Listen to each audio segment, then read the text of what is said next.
Allah Subhanahu wa Ta'ala menciptakan jin dan manusia dengan tujuan utamanya adalah untuk mengabdi, beribadah, dan menyembah hanya kepadanya.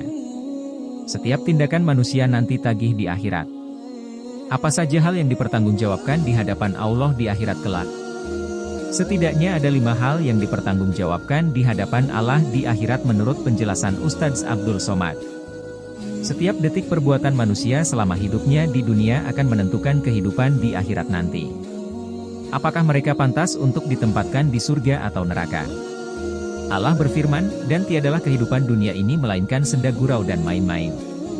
Dan sesungguhnya akhirat itulah yang sebenarnya kehidupan, kalau mereka mengetahui. Quran Surah Al-Ankabut ayat 64. Oleh karena itu, di dunia yang sementara ini, sebagai makhluk yang beriman kita harus mempersiapkan bekal untuk kehidupan yang kekal di akhirat. Bekal yang kita persiapkan yaitu berupa amal dan ibadah kita selama kita hidup di dunia. Lantas, hal yang dipertanggungjawabkan di hadapan Allah di akhirat? Rasulullah Shallallahu Alaihi Wasallam bersabda, perhatikan 5 sebelum datang 5, yaitu 1. Masa muda sebelum datang masa tua. 2. Masa sehat sebelum datang sakit. 3. Masa kaya sebelum datang masa miskin. 4. Masa luang sebelum datang masa sibuk. 5. Masa hidup sebelum datang mati.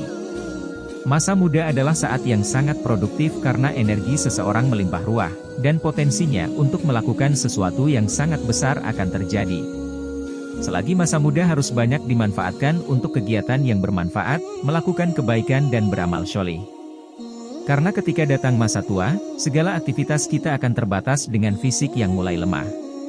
Nikmat sehat merupakan salah satu nikmat yang sangat besar yang Allah berikan kepada kita.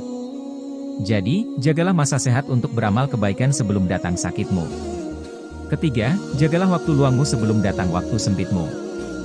Waktu luang sangat berharga, maka selagi kita punya waktu luang, semaksimal mungkin manfaatkan waktu luang tersebut untuk aktivitas yang bermanfaat.